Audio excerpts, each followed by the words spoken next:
Halo, apa kabar pemirsa? Senang sekali NTV Today kembali menyapa Anda. Kali ini bersama saya, Patricia Mapaliei. Selain 3 informasi utama tadi, kami sudah menyiapkan sejumlah informasi penting dan juga menarik lainnya di NTV Today. Dan kita mulai NTV Today selengkapnya. Kita awali informasi pertama dari Solo, Jawa Tengah. Pemirsa, seorang warga yang sedang memangkas dahan pohon matoa meninggal tersengat listrik. Korban tak sadar kabel aktif melintang di antara dahan pohon yang basah dan mengenainya saat memangkas. Pemirsa, seorang lansia diterkam buaya di tempat wisata di Kabupaten Goa, Sulawesi Selatan hingga lengan kanannya nyaris putus. Pria tersebut mengaku sebagai keluarga buaya dan hendak membawanya pulang. Ya, masih dari lokasi wisata yang sama di Goa, Sulawesi Selatan, pemirsa, seorang ibu yang sedang berwisata tiba-tiba merangkak dan meraung seperti kerasukan seekor buaya.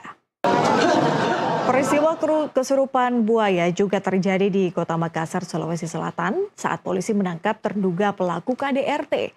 Terduga pelaku mendadak kesurupan buaya saat akan ditangkap polisi. Diduga tidak terima karena warga membangun polisi tidur tanpa izin, Ketua RT di Bogor, Jawa Barat membawa 4 preman dan menganiaya. Pelaku kini dalam pengejaran polisi. Pemirsa, pasangan gubernur dan wakil gubernur Jawa Timur terpilih Khofifah Indar Parawansa dan Emil Dardak ikut pengarahan jelang pelantikan kepala daerah pada Selasa. Khofifah pun mengapresiasi kegiatan itu. Sebanyak 481 kepala daerah terpilih berkumpul di Monumen Nasional mengikuti pengarahan sebelum pelantikan pada Kamis. Rencananya pelantikan kepala daerah terpilih akan digelar di Istana Kepresidenan Jakarta. Hari ini kepala daerah hasil Pilkada Serentak 2024 jalani gladi bersih jelang dilantik Presiden Prabowo. Kita akan ikuti laporan jurnalis NTV Emir Hamzah dan juru kamera Tri Hartanto dari kawasan Monas, Jakarta.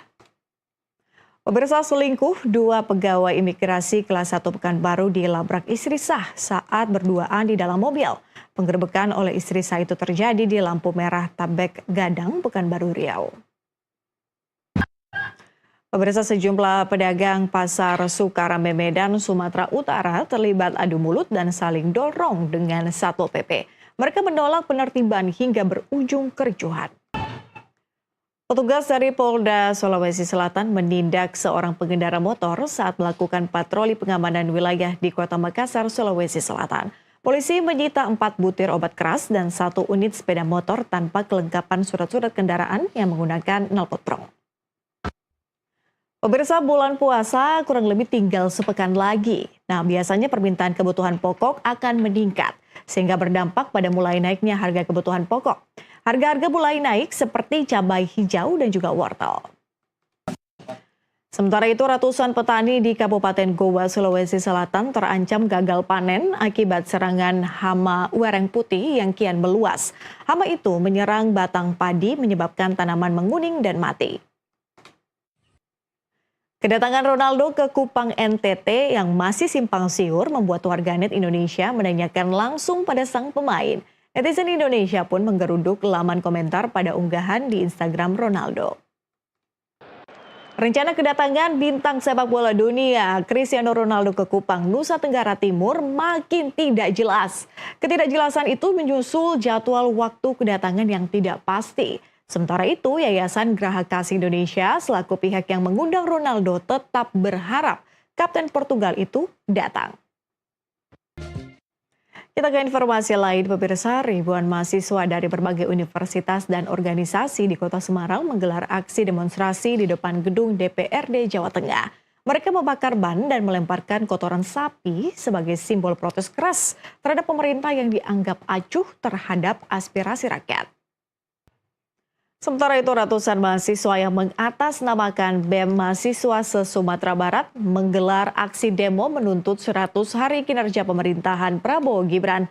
Masa menilai efisiensi yang diterapkan tidak sesuai harapan. Direktorat Tindak Pidana Umum Dirtipidum Mabes Polri menetapkan 4 tersangka atas pemalsuan surat akta hak atas tanah 263 SHGB yang dijadikan pagar laut di wilayah Tangerang. Sementara itu, Kepala Desa Kohot Arsin bin Asib akhirnya muncul di hadapan publik setelah sempat menghilang saat Baris Krim Polri menggeledah rumah dan kantor Desa Kohot, Kabupaten Tangerang, Banten. Ia pun meminta maaf atas kegaduhan terkait sertifikat SHGB maupun SHM pagar laut. Kita ke berita lainnya, pemirsa. Pengadilan Militer 208 Jakarta memeriksa sejumlah barang bukti dalam kasus penembakan bos penyewaan mobil di res area kilometer 45 Tol Tangerang Merak. Barang bukti yang diperiksa termasuk pakaian korban dan pistol yang digunakan oleh terdakwa. Pemirsa, Presiden Prabowo Subianto menghadiri sidang istimewa laporan tahunan Mahkamah Agung tahun 2024. Amerika Serikat dan Israel yang ingin merelokasi warga Gaza ke Mesir dan Yordania memperluas lobi ke sejumlah negara di Jazirah Arab. Tapi sejumlah analis menilai ambisi Amerika Serikat dan Israel terlalu rumit. Pemirsa, informasi tadi mengakhiri NTV Today hari ini. Terima kasih sudah menyaksikan. Saya Patricia Mapalie. Sampai jumpa.